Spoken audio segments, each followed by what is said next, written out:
Hey guys, Eric Leonard's here with Tactical Angling, and we are out trolling Green Bay walleyes. We're just about to do some night trolling, so I want to take a minute to talk about planer board lights. I've had a prototype from Yellowbird for a little over a year now, and I've done a little experimenting, and I've been really satisfied with the results, so I thought I would share what I've been doing. Yellowbird's released a 3M backing LED light that attaches to the flag or even anywhere on the board itself. You've got 3 different light modes, so you've got a fast blinking mode, a slow blinking mode, and then a constant mode.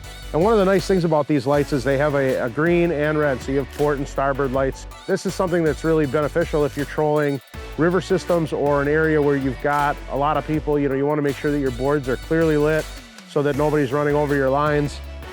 These are $15 a pair, and you can get them on yellowbird.com. And the life expectancy is about 200 hours. So like I said, I've done glow sticks, I've done fireflies, and these have by far been a game changer. I've had the most success with these out of any of the lights I've used.